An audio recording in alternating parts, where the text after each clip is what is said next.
which other schools do not provide. We all know that Ms. Carson is a large reason that these opportunities are present. We are aware that our school is a low socioeconomic region with a high poverty rate. It seems unfair and biased that our principal was removed so abruptly in the area that needs strong leadership directly in the school. Pioneer deals with children who suffer with difficult home lives and and the only stability they have is through school. Ms. Carson was there daily to help these children, and yet one day she is gone with no closure to the children. It is difficult to see how this is fair to anyone. We all love our principal, Ms. Carson. In our eyes, she is completely irreplaceable, and her removal will not be tolerated or considered acceptable in any way. We are strong parents who are willing to stand up for what is right and what we believe in. We also ask Amy Slavinsky to hold true to her promises made when she was campaigning to be superintendent. Some of her promises were the following: that we focus on students first, that we demonstrate integrity, we build relationships, and we embrace the history of our community. Our principal is the history of our school. We need her. Please hear our voices. Thank you very much, Corinne. Stephanie Davis, and following her will be Mackenzie Ruiz. Hi, my name is Stephanie Davis. I'm a fifth grade teacher at Pioneer, and I've been a teacher in the district for 12 years. All three of my children went to Pioneer Elementary School. Although I've worked with several principals, all with different strengths, none of them were as invested in our school the way Lori is. She has poured her heart and soul into our school. She truly embodies what it means to put students first. What does that look like? Late hours, many special programs, shoveling snow, and even cleaning a toilet or two. It means speaking up to her superior in support of her students and staff, even when it's not popular. It means traveling the tough road because it's the right road. It means putting students first. It means saying what needs to be said and doing what needs to be done. Could this be the reason why we're trying to get rid of her? I've been racking my brain for answers. Why would the district fire such a phenomenal, beloved, veteran principal? We know it isn't about job performance. As you can see, she's truly loved and supported by the vast majority of parents and students, both past and present. Her staff is here tonight, and every single one of us will stand behind her. She goes above and beyond on a daily basis. She forms lasting and meaningful relationships with her students. She is the best principal I've ever worked for. She is supportive always, even when she disagrees with me. I never feel fearful. I never feel intimidated by her. She listens. She respects me as a professional and a person. And I want to be in return the best teacher that I can be. I want to make her proud. And if you know anything about management, productivity, or school culture, then you know that's a good thing. Without a doubt, I'm a better teacher because of Lori Carson. Why then would we let her go? Why would the district be willing to force out such an integral part of our school and community?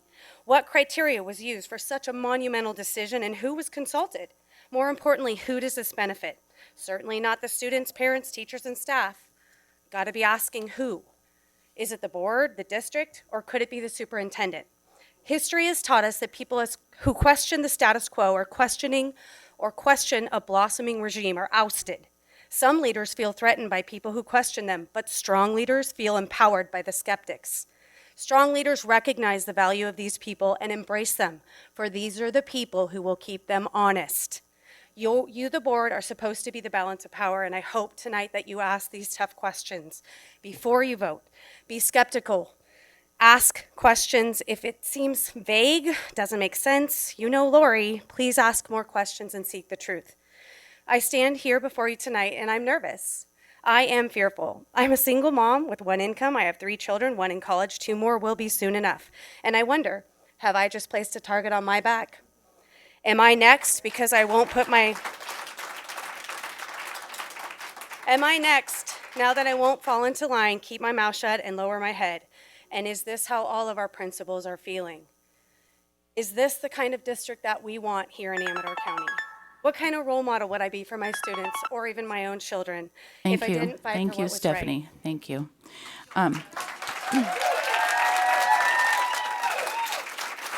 Mackenzie. And after Mackenzie will be Brenda. I'm Mackenzie Ruiz. Our family has been part of the Amador County School District for approximately 18 years. In those 18 years, each of my 4 children have had the privilege of having Mrs. Lori Carson as their principal. I am here tonight on behalf of my Pioneer Elementary School family to ask that you please reconsider the decision to renew Mrs. Carson's contract. To say that we are disappointed with this turn of events would be a gross understatement. Mrs. Carson is so completely loved by her school family. We are all devastated with her. She is one in a million, so valuable, instrumental in the continued flow and function of our school. She is absolutely necessary and 100% irreplaceable in our eyes. I sit back in awe of what she does each day, even for 5 minutes of her day. I think, how does she even do this? There's no possible way that she is paid enough, or how is she even here today after the day that she has had yesterday? Yet we are so incredibly lucky that she is, with not near enough consistent district support, and that we have had the honor of having her be not only our principal, but our friend and part of our family. How is it possible that you don't even understand her worth, her value? How do you not understand her value? That you think someone can just walk right in and even come close. Her shoes are impossible to fill.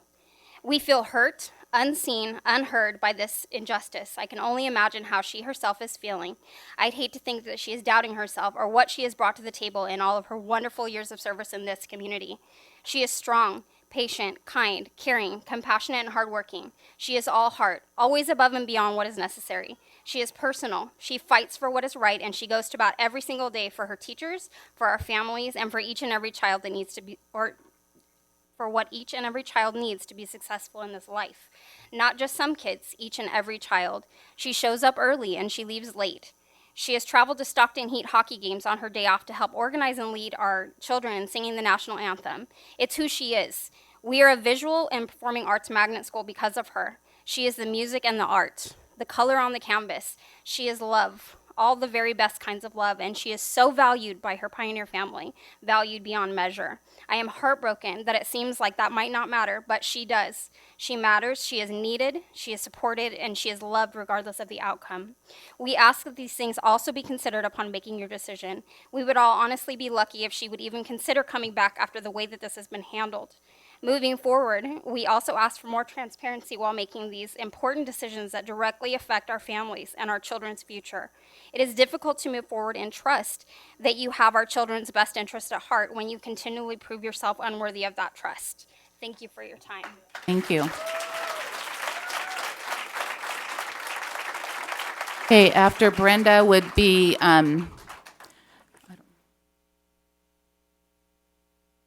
Sarah Pignataro. You've seen and heard the overwhelming public outcry the last 5 days at the possibility of Carson's removal, and you'll be hearing much more this evening.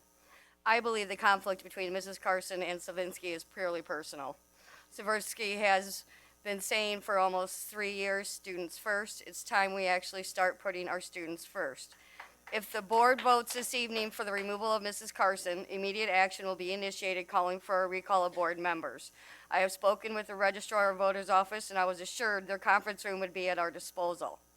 The average settlement for a wrongful termination suit is $250,000. The top reasons for winning a wrongful termination lawsuit is retaliation, invasion of privacy, emotional distress, mental anguish, and the neglect in the hiring of her supervisor. Everybody in this room wearing red is a potential witness. Thank you, Brenda.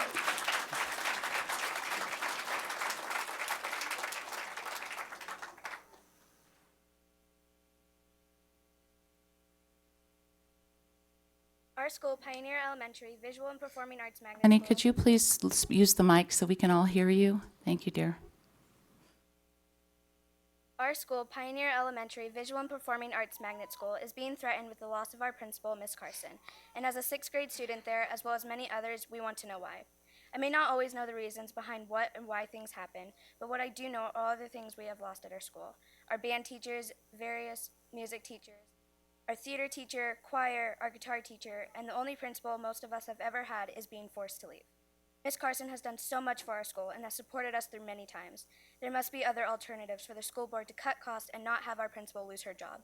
So our question is, why our school, why us, why her? Thank you. Caleb. And after Caleb will be Dale Miller.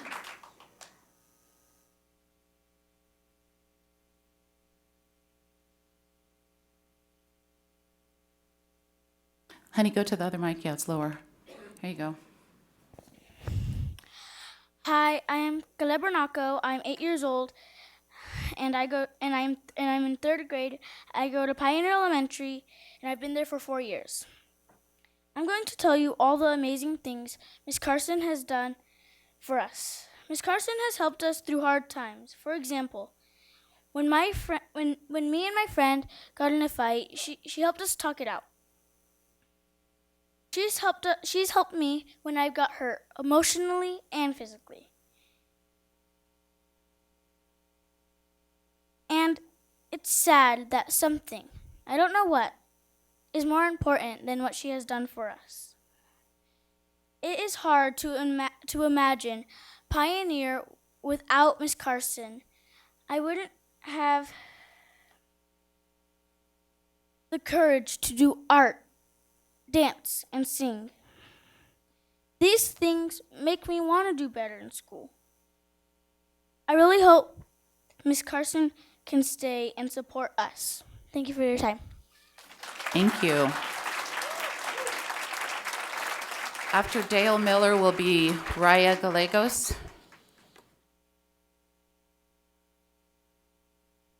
First and foremost, I want to address the board.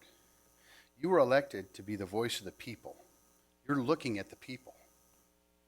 Superintendent, you do not work for the superintendent. The superintendent works for you.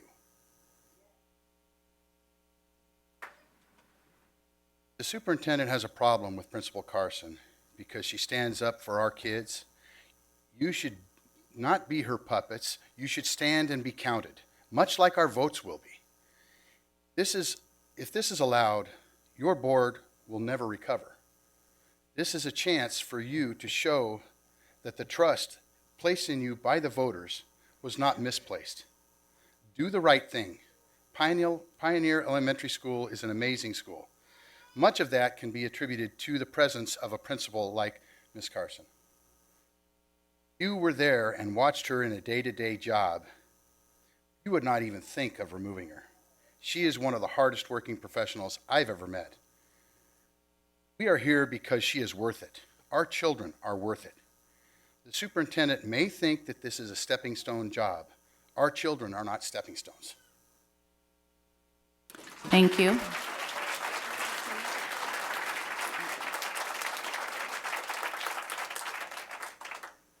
Raya Gallegos. Oh, there you are, sweetheart. I didn't see you. What kind of principal is Mrs. Carson?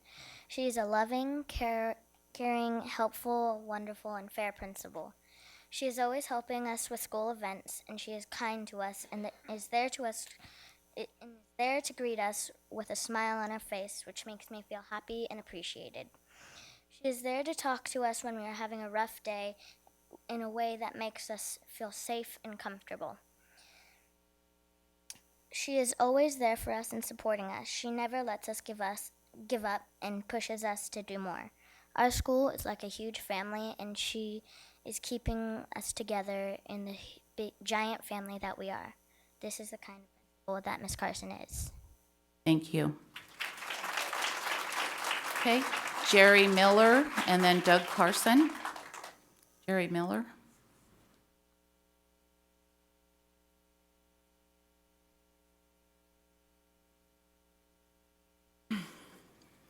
Hi, I'm Jerry Miller. I'm grandma to 4 kids who attend this. I wanted to talk a little bit about the subject of bullying. A bully is defined as someone who is habitually cruel, insulting, or threatening to others who are weaker, smaller, or in some way vulnerable. There are a few key components that I would like to address. Vulnerability. Every teacher, every employee is vulnerable to Mrs. Slavinsky and you as a board. You oversee everyone. This makes them vulnerable. Threatening. This is evident by the most current actions of Mrs. Slavinsky in regards to Mrs. Carson. However, this is by no means the only time that this has happened. Teachers have expressed feeling threatened if they speak out against how something is done. When they speak, they report that their principals are threatened.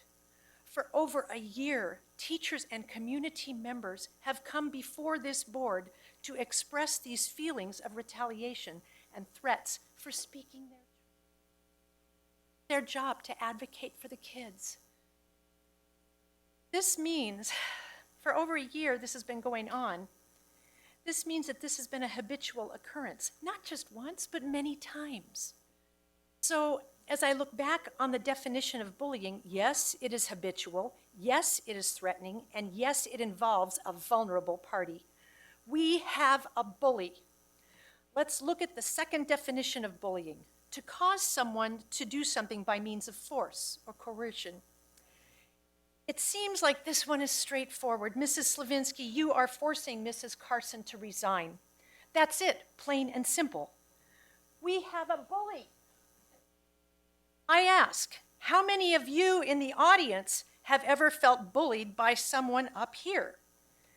If this has been brought to your attention before, and yet it is still occurring, does that make you guys a bully?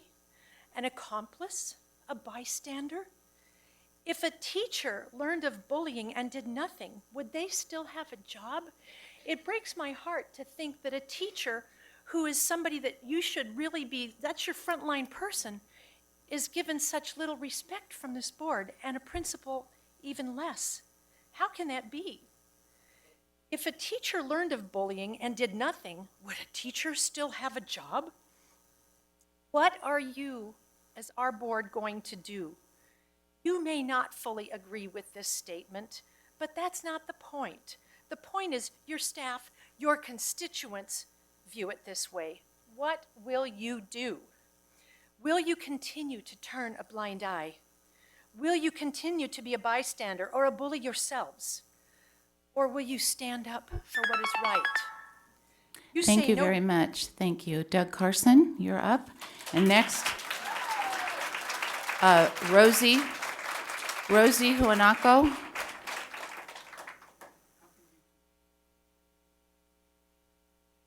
Doug, you need to go to the podium and speak, please.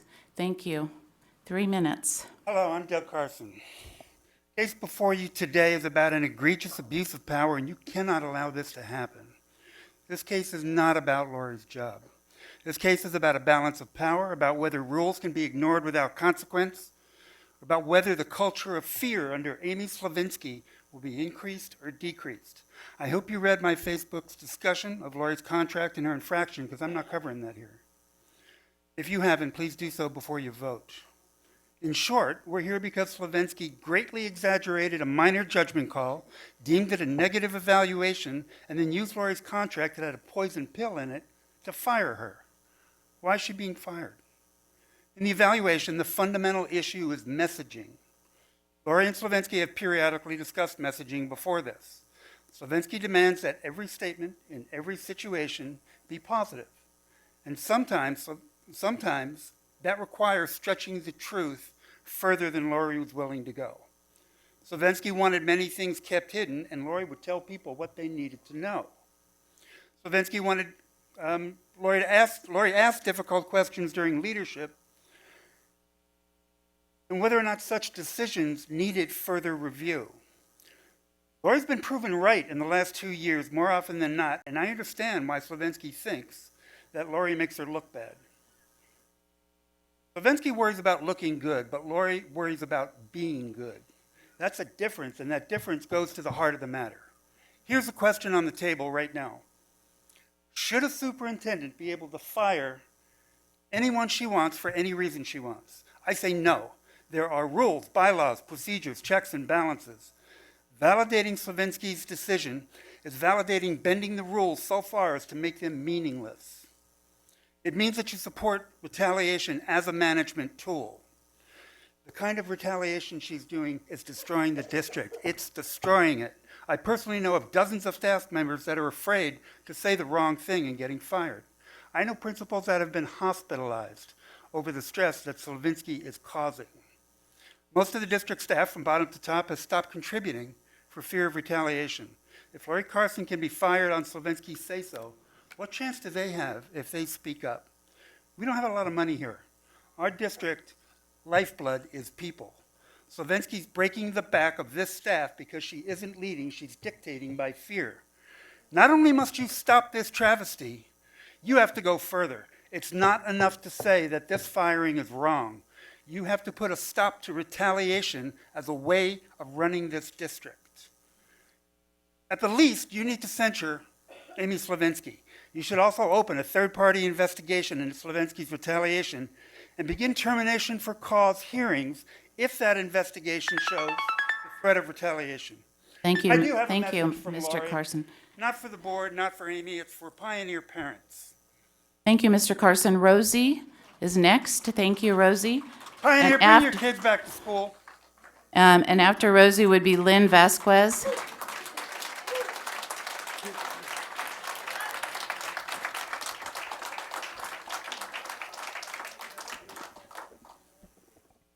Hello, my name is Rosie Wanako, and I am a parent, Pioneer Elementary, and I have a question for you.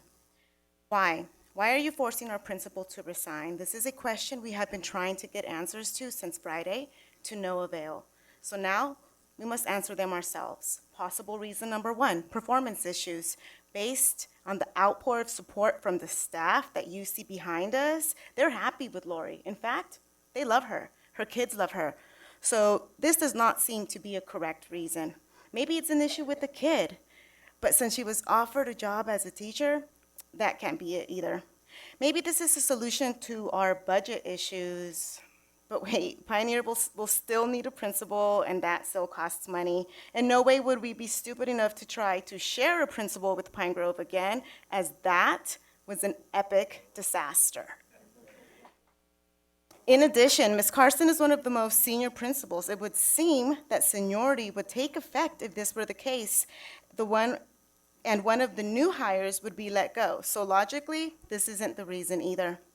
Maybe it's because Ms. Carson puts kids first, that she is willing to do whatever it takes to help a child succeed. Yes, sometimes this means what is best for the child is not best for the district. Ms. Carson will ask the hard questions and dig to get the truth. This is all for the students. She really is students first. Pioneer has the highest socioeconomically disadvantaged population in the district. They have a huge population of trauma-influenced children. This population of students requires a lot of support, more support than Pioneer has been allowed to get. This is a whole separate point, but what one would think a school should be allowed to spend their Title I funds. As a result, we have relied heavily on Ms. Carson to support staff and students alike. So when you pull her away, you are pulling resources from a school requiring more resources. This sounds suspiciously like keeping the poor poor. A possibility, a disturbing one, but still a possibility. So I have come up with 5 solutions, of which 3 do not seem plausible. So that leaves either Ms. Levinsky does not like Ms. Carson, or she wants to target the socioeconomically disadvantaged. Are those legal? I'm not sure, I'm not a lawyer, but I do know both of these reasons are unethical and immoral. Ms. Carson knows every single child at Pioneer. She knows their family. When I call and she answers, she knows who I am by my voice. She approaches the kids differently in accordance to their needs. Ms. Levinsky, who do you know at Pioneer? How many children can you name at Pioneer? And if children are first, then it seems that we should keep Ms. Carson and you should resign, Ms. Levinsky. Thank you for your time.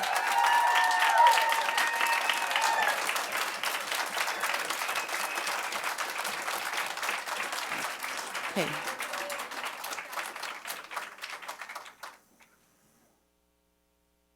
Lynn Vasquez. What is happening here?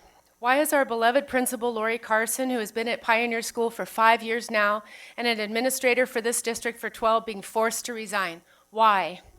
It's surely not based on her job performance. She's the best principal we've ever had. She is dedicated, professional, and extremely effective in problem solving, handling all responsibilities with ease and grace, providing our students with the best education possible in a loving and supportive environment.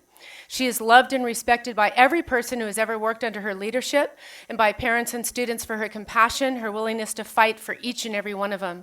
She is respected and valued by her peers. Lori had the vision for our school to focus on the arts, knowing that the arts education is vital for a healthy development of children. She is the reason we are a visual and performing arts school. She is dedicated and driven. She, along with John, our custodian, recently spent her Sunday shoveling snow to make sure it was safe for us on Monday morning. She spearheaded a clothing swap and soup night as a free community event, knowing that the health of the community is vitally important. She brings out the best in all of us. She also has been known to shed a few quiet tears, wishing she could do more for a struggling student. No, it's definitely not her job performance. So why is she being forced to resign? And who benefits from this action? Well, we at Pioneer believe that that is precisely because Lori fights for us. Because she's passionate about our school, she has a strong voice and she's not afraid to speak, knowing that she is putting herself at risk but speaking up anyway. She asks tough questions, she's an independent thinker, she's a fighter. And we feel that is what's behind this forced resignation. She doesn't toe the company line, and she's a thorn in Amy's side. If that's the case and the superintendent is allowed to get away with it, then that is setting a very dangerous precedent. Not only will she get rid of a strong independent voice, but she will also send a strong message to all the other administrators in our district. Shut up, do what you're told, or you might be next. They do not have any job protection. There's no union to back them. They're truly at her whim. That alone puts our entire community at risk. So how is this situation framed for you, the school board, to justify this action? Was it presented in such a way that made you question your own judgment of Lori? Question your own observations, experiences, and relationships with Lori Carson? Were you led to doubt your own heart? Did Amy and Susan present it in an authoritarian and intimidating way that made you feel you had no choice but to do their bidding? Well, you do have a choice. We live in a democracy. You are all elected by us, your constituents, to represent us, to make decisions that support our students, our schools, and our community. You are entrusted with a great responsibility. Now is your moment to speak up, even if your voice shakes, and stand up for what is right. Lori Carson belongs at Pioneer School. Her gift is being a great administrator. Use your power and your voice to do what needs to be done to rescind this forceful resignation. Do what's right for our community. You are our elected board. You are the boss of every school employee in our district, including Dr. Amy Slavinsky. Thank you. Thank you, Lynn. So at this point, we have gone way over our 20 minutes. And so I want to ask if John, Jackie, Zach, Christine, Kim, Kevin, or Emma have something to add that has not already been said. Yeah. Are you John? No. Okay. Jackie. Okay, so John, it's okay. Hold on just a sec. So John, did you have something to add that hasn't been said? All right, you may speak. And just hang on. What is your name? Jackie Machado. Could you go after John, please, because his card is next. Thank you very much for your patience.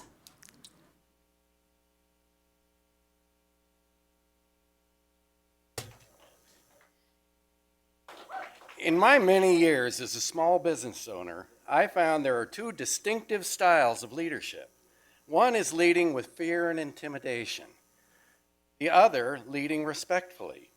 The example that comes to mind are the fictional characters Darth Vader and Obi-Wan Kenobi. Both great leaders. One instilled fear and intimidation, the latter empowered with respect. Leading with fear can be effective in the short term, creates a sense of urgency and anxiety that in turn creates a lot of activity, but not necessarily productivity. Leading with respect, rather, brings out the best in people, inspires others to go above and beyond, the call of duty without coercion. So my question here in the end is, what kind of leadership style do you think the upper administration represents? You know what I think. Now you make up your mind. Thank you. So since we are going long, I have 1, 2, 3, 4, 5 more cards. Board, are you willing to extend the public comment session? I'm speaking to the board. Janet, how do you feel about it? Yes. Okay. Deborah? Yes. James? Yes. Okay, Candy? All right, we will continue. Okay, Jackie Machado?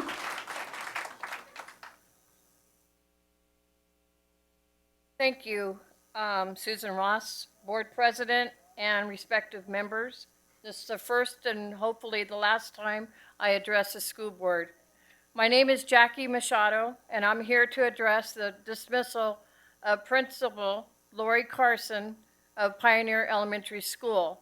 I am the grandmother of 3 boys ages now 14, 11, and 9, who I've been raising for 10 years. Principal Carson was highly recommended to me as a principal that could help excel my grandchildren's emotional and academic well-being. My experience with her was reassuring that we could work together to help my grandsons' emotional progress and their social needs in the classroom and on the playground. This was addressed through our early education about children of early childhood trauma. She was willing to become a stress detector and help me identify what their triggers were. With this teamwork, we became successful with helping my boys become much better kids socially and academically, through which includes, and I'm proud to say, participants of the Amador County Spelling Bee, and one has been on the honor roll, I think, 7 years. This learning experience has not only helped my grandsons, but has been recognized and applied to other children of trauma that she supervises. Principal Carson is well respected by the parents, as seen by the picketing and protest of this issue of a non-renewal of her contract. She is well respected by her staff and faculty and the people that she's worked with many years. This year, my 3rd grader had experienced transitional stress after starting another school in the district.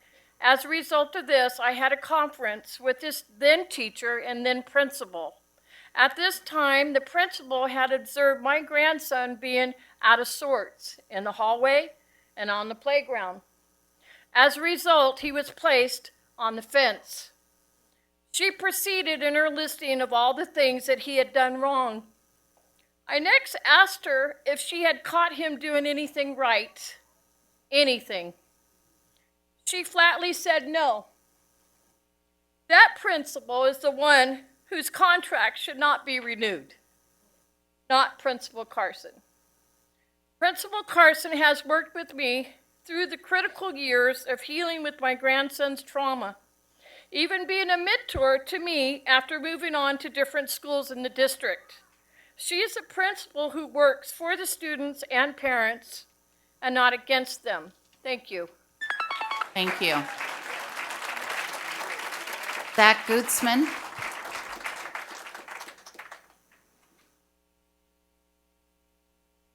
I'm a parent of Pioneer Elementary.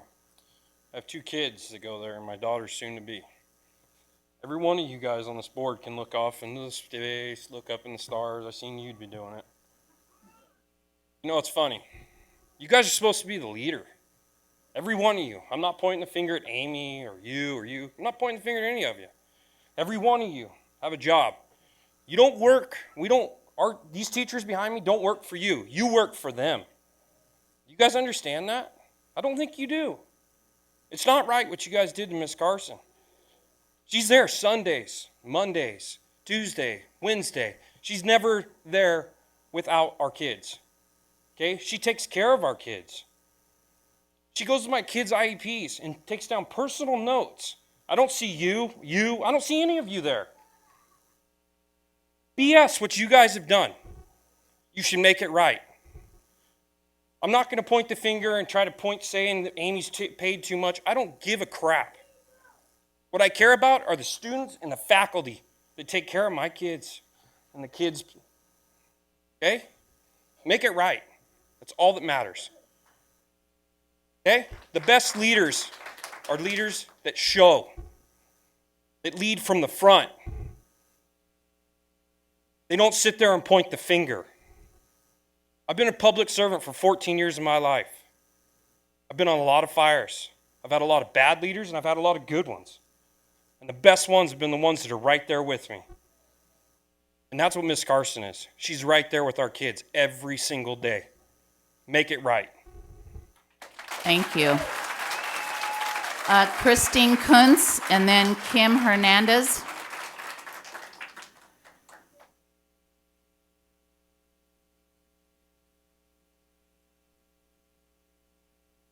Hello, Dr. Solinsky and the board. Thank you for giving me this opportunity to speak. I am Christine Kuhn, second grade teacher from Pioneer.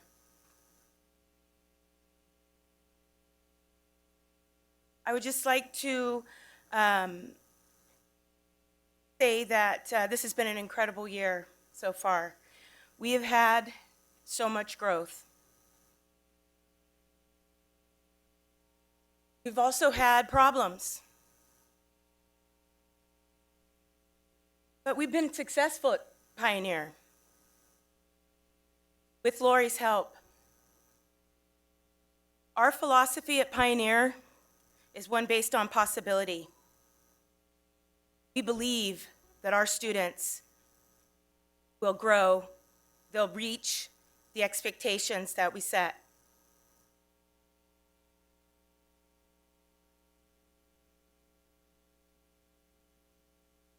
We have so much to be grateful for. Lori Carson has encouraged us to be problem solvers. With me, she has set clear boundaries. When I ask questions, as I look for solutions to the frustrations that I face, for those barriers that sometimes I come up against, for when we serve our youth,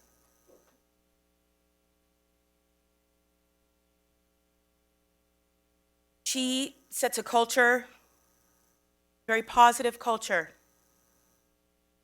at that school. When I ask those questions and I'm looking for those solutions, when I'm facing those frustrations from those barriers that I face as I try and serve our youth, that's a very positive culture. What I see in Lori as she and I may not always have shared the same views on how to solve problems. What I see in Lori is respect.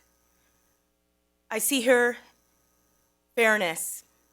I see her strength, her willingness to collaborate and communicate. I know that with Lori, it is okay to disagree. I knew that I needed facts and evidence and data to support my concerns. I know she would ask me a lot of questions. And I know she would welcome my questions. I knew that we share a common goal, and the common goal is for the growth of the students to reach our expectations, the expectations of their family, for them to be successful. Sometimes I wasn't successful myself, and I needed to admit failure. Thank you, Christine. But I always had her respect. Thank you. Kim Hernandez.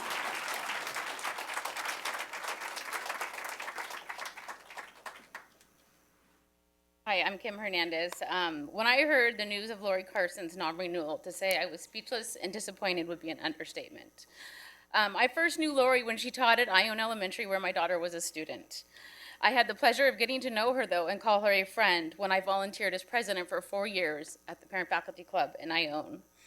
With that, I was allowed to work with her on many projects. What always amazed me about her was no matter the situation, good, bad, or indifferent, she always let you have a voice. And she always let you know that that voice mattered to her because it mattered to you. I was then lucky enough to call her a boss for a short time before she left for her next adventure when I was hired on at Ione Elementary. I remember getting the heartbreaking news when her husband had passed away. All of us at school were just beside ourselves for her, but again, she was nothing short of amazing. Upon her return to work after her husband's passing, I will never forget a moment I witnessed. Here is this beautiful lady who just lost the love of her life and was returning to work with young students. Some who didn't even know death, the impact of death, or never felt the realm of death. A very young boy came up to her, gave her a hug, and weepishly said, "I am sorry your husband died." And I don't recall her exact response, but I do remember the strength and compassion she conveyed to this student, letting them know she was going to be okay, and letting that student know how much this moment meant to her and how important and brave of this student to approach her and talk about this with her. She was still mourning the loss of her husband, but yet she still made this student and their feelings the priority. With all the buzz of the non-renewal news we have all heard, what did she do wrong? I think for all of us that know Lori, we can honestly say the only thing she did wrong was what was the right thing. She is the one to do her job to the best of her ability, wholeheartedly doing what is right for the school district, what is right for her school, what is right for her staff, and most important of all, doing what is right for her utmost priority, her students. So I hope the district and board takes a good look at this and you guys do the right thing and renew her contract. Thank you. Kevin Weber and then Emma.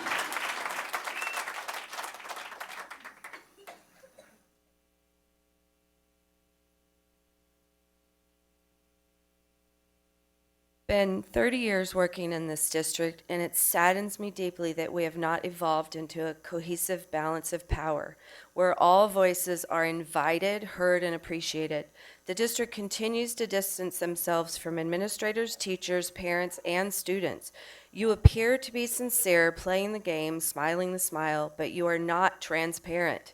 And it feels like behind closed doors you are spinning your web, manipulating and intimidating people around you to strengthen your power position. Where is your compassion, your humanity, your respect for our school community? This action against our principal was a coward's play. You undermined our school's stability. You pulled the rug out from under us with no warning, no explanation, no conversation. This is not professional. You want us to teach our students to be complex thinkers, problem solvers, encourage them to talk it out, use their strong voice and opinions, question everything, but yet you don't appreciate a strong, confident principal? Before Lori Carson came to our school, there was only one other principal that really cared about Pioneer. She was also a strong woman, someone that took initiative, stood up for our school, had our backs, and questioned the district office. They pushed her out too. We've lost so many valuable leaders because they didn't let fear stop them from speaking out for our schools, employees, and themselves. When will this stop? For years, my dad has said to me, quote, "What the hell is wrong with that district? They're incompetent," end quote. I always defended our district because I had faith it could be better. I realize now it can only get better with the strong and brave voices here tonight.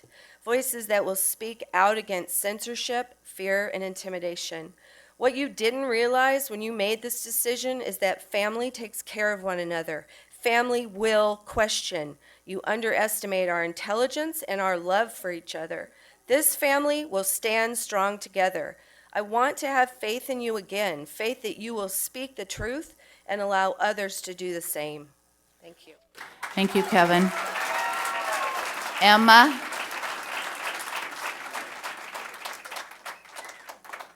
My name is Emma, and I'm grateful that you would let us speak, the kids speak. And I just want to ask if you will let our Miss Carson stay. The kids in our class love Miss Carson. We all agree she's a great principal. We are hoping against hope that she will stay and continue with her kindness. I ask you if you'll let her stay as well. Thank you. Thank you, Emma.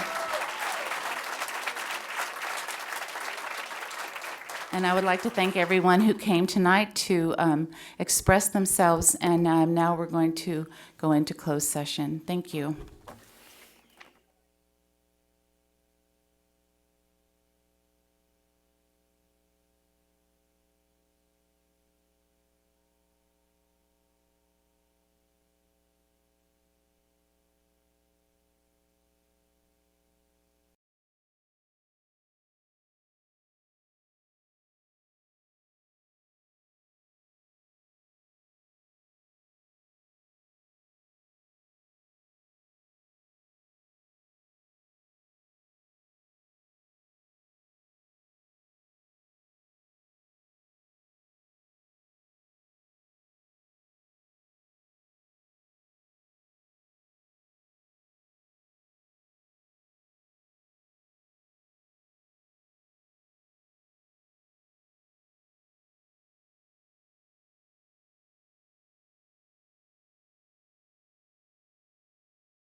Hey, welcome back. I would again like to thank everyone for coming out tonight to express yourselves.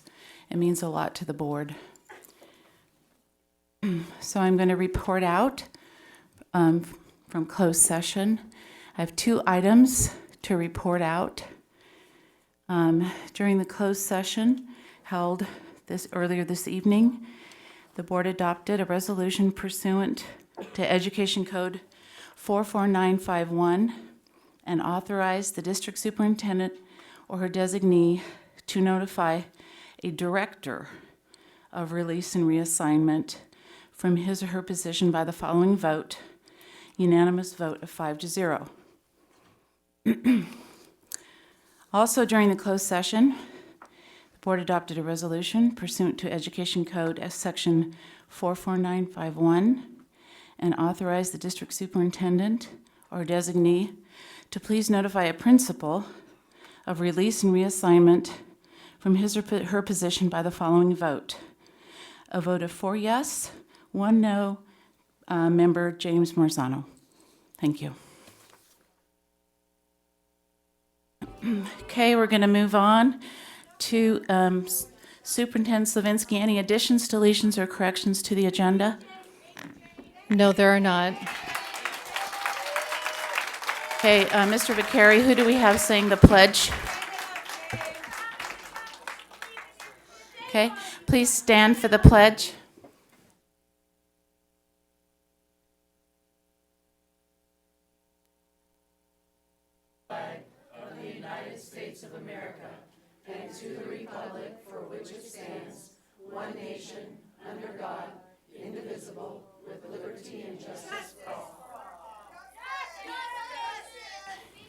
Okay, thank you very much. I'm going to ask the group to please quiet down so the board can have their meeting.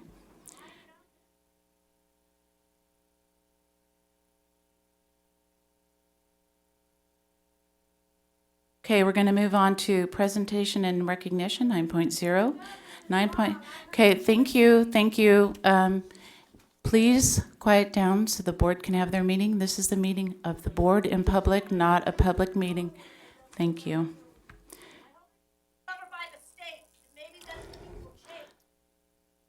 Okay, this is the third warning. I'm going to ask you to please refrain from shouting out so that the board can have their meeting. Thank you. Okay, presentation and recognition, 9.1, resolution week of the child, young child, Mr. Snyder.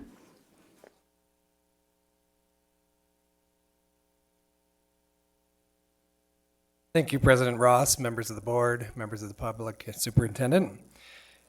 April 8th through April 12th, 2019 is the Week of the Young Child, and here to present this resolution is our Director of State Preschool Programs, Julia Sirk.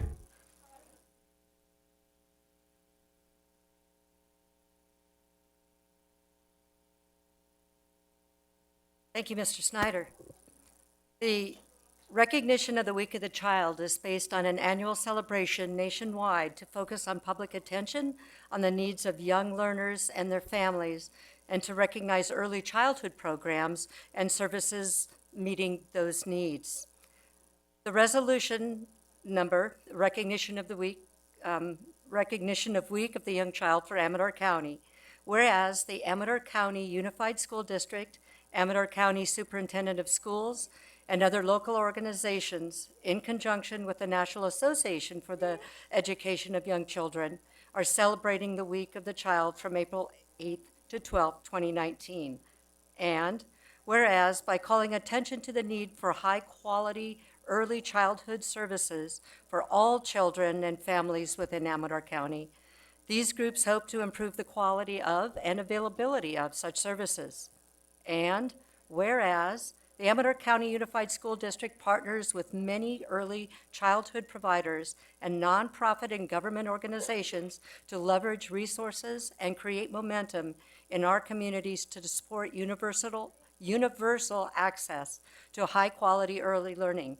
And whereas Amador County Unified School District, State Preschool, and the Amador County Office of Education provide students and their families with a strong preschool experience because school readiness is an achievement gap closing strategy, and an investment in our future. And now, therefore, be it resolved that the Amador County Unified School District join the National Association for the Education of Young Children in proclaiming April 8th through 12th, 2019 as the Week of the Young Child, and encourages residents of Amador County to support the needs of young children in our community. Be it further resolved that this resolution be distributed to all schools in the district. Amador County Office of Ed and our school district participate this. I am also director of the Amador County Child Care Council. The Amador Child Care Council has the charge of promoting this honor and this celebration. We chose April 27th this year to have our Celebrate Our Children. This is our 21st year in doing this at the Argonauta High School. It'll be from 11 a.m. to 2. Last year, we had over 300 community members circulate through our event, plus we had over 50 vendors or participants. Petting zoo, police, fire, and we're looking to upgrade that for this year. Our theme this year is Color My World. It is a message of teaching to accept diversity. It's not just an anti-bully message. It's a message to families, to our providers, to our community, that we must teach young children to accept diversity. And we are in the midst of finalizing our t-shirt design, but we have a strong message that we are here to serve all children in all communities. And so thank you very much.